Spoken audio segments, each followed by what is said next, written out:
అమరావతిలో మరొక బ్రహ్మాండమైన ప్రారంభోత్సవం జరగబోతుంది అతి త్వరలోనే. ఏంటి అంత బ్రహ్మాండంగా ఉండేది అనుకుంటున్నారా? అమరావతికి అడ్మినిస్ట్రేటివ్ యాక్టివిటీకి, పొలిటికల్ యాక్టివిటీకి ముఖ్యమైనటువంటి పాత్ర పోషించబోయేటువంటి ఎమ్మెల్యే క్వార్టర్స్ ఓపెనింగ్కి సన్నాహాలు జరుగుతున్నాయి. ప్రజెంట్ స్టేటస్ ఎలా ఉంది ఎమ్మెల్యే క్వార్టర్స్? ఎందుకంటే ఎమ్మెల్యే, ఎమ్మెల్సీ క్వార్టర్స్ అనేవి చాలా ముఖ్యమైనవి. ప్రజాప్రతినిధులకు ఇందులో అలాట్మెంట్ చేస్తారు. దాదాపు 288 యూనిట్లు ఇందులో రెడీ అయినాయి.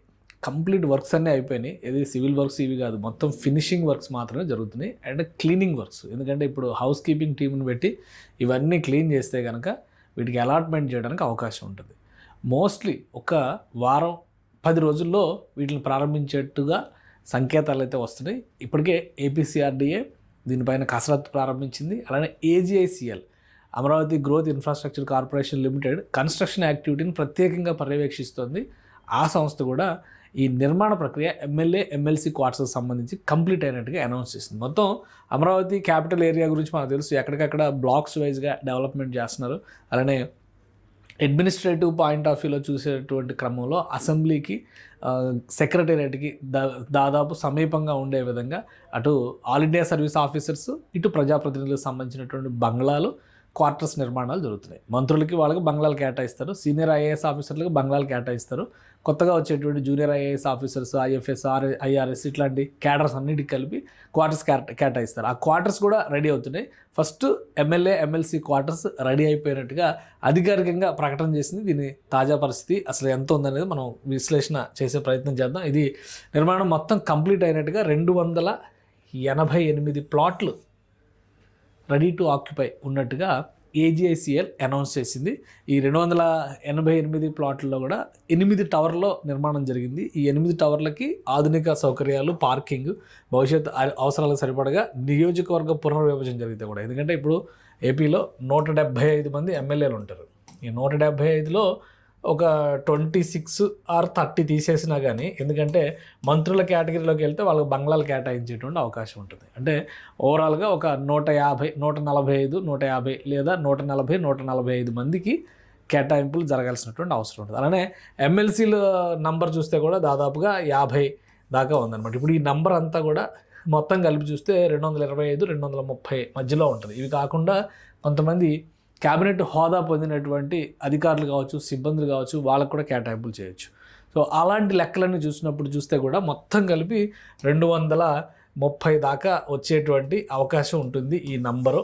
ఈ 230 దాటినా కానీ రేపు నియోజకవర్గ పునర్విభజన జరిగితే కూడా మరొక 50 మంది పెరుగుతారనేటువంటి ఆలోచన ఉంది. కాబట్టి మొత్తంగా 288 ప్లాట్లు రెడీ చేశారు. ఈ ఫ్లాట్లన్నీ కూడా, ఇవి ప్లాట్స్ కాదు, ఫ్లాట్స్, ఇవన్నీ కూడా దాదాపుగా 3000 నుంచి 6000 ఎస్ఎఫ్టీ వరకు సైజెస్లో ఉండేటువంటివి ఉన్నాయన్నమాట. చిన్నవి వేరే ప్రత్యేక అవసరాలకు కేటాయిస్తారు. మొత్తం మీద ఎమ్మెల్యేలు, ప్రజాప్రతినిధులకి, ఎమ్మెల్సీలు వాళ్ళకి కేటాయించేటువంటివి కూడా ఈ 6000 నుంచి 7000 ఎస్ఎఫ్టీ ఉండే విధంగా నిర్ణయాలు జరుగుతాయి. ఇవన్నీ కూడా ఇప్పుడు ప్రజెంటు అక్కడ security arrangements, house keeping staff arrangements, ఎందుకంటే ఎక్కడ స్టే చేయాలంటే కనుక రోజువారీ అవసరాలు ఏవైతే ఉంటాయో వాటన్నిటికి కావాల్సినటువంటి వసతులు కల్పించేటువంటి పనులపైన ఫోకస్ పెట్టారు. బ్యూటిఫికేషన్ పని, చుట్టుపక్కల పెయింటింగ్ వర్క్ కూడా అయిపోయింది, కానీ ఫినిషింగ్ చేయాల్సినవి, తుది మెరుగులు దిద్దేటువంటి పనులు కొన్ని పెండింగ్ ఉన్నాయి, వాటిపైన ఉన్నాయన్నమాట. ఇది మంత్రుల నివాసాలు, సముదాయాలు కూడా దీనికి అనుబంధంగానే, దీని దగ్గరలోనే జరుగుతున్నాయి అనమాట. అవి కూడా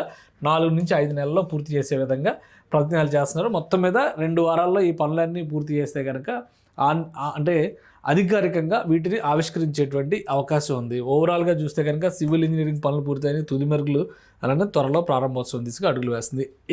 ఏజీఐసీఎల్ అయితే ఈ పనులు కంప్లీట్ అయినట్టుగా అనౌన్స్ చేసింది. సో వీటన్నిటిని దృష్టిలో పెట్టుకొని ముఖ్యమంత్రి గారి చేతుల మీదుగా ప్రారంభోత్సవం చేయొచ్చు, ఎందుకంటే ఫస్ట్ ఇది అవుతుంది. అలానే దీంతోపాటు all India service officers, IAS officers బంగ్లాల బిల్డింగ్స్ కూడా, ఆ క్వార్టర్స్ కూడా దాదాపు ముగింపు దశకు, తుది దశకు వచ్చేసింది. వాటిని కూడా ప్రారంభించేటువంటి అవకాశం ఉంది. అయితే ఇవన్నీ కూడా ప్రజాప్రతినిధులకు సంబంధించి శాసన మండలి చైర్పర్సన్, అలానే శాసనసభ స్పీకర్, వీళ్ళ ఆధ్వర్యంలో, వీళ్ళ సమన్వయంతో ఎవరెవరికి ఎలాంటి కేటాయింపులు జరగాలి, ఇంకా అక్కడ స్టే చేయడానికి, అంటే అక్కడ బస చేయడానికి కావాల్సినటువంటి, కల్పించాల్సినటువంటి వసతులు, వీటిపైన కూడా సంప్రదింపులు జరుగుతున్నాయి. వన్స్ అలాట్మెంట్ ప్రాసెస్ మొదలైన తర్వాత ఇక్కడ స్టే చేసే విధంగా సమావేశాలు జరిగేటప్పుడు లేదా ఎమ్మెల్యేలు వాళ్ళ కార్యకలాపాలని కార్యాలయాల్ని నడిపించే విధంగా ఇక్కడ ఏర్పాట్లు చేసేటువంటి అవకాశం ఉంది.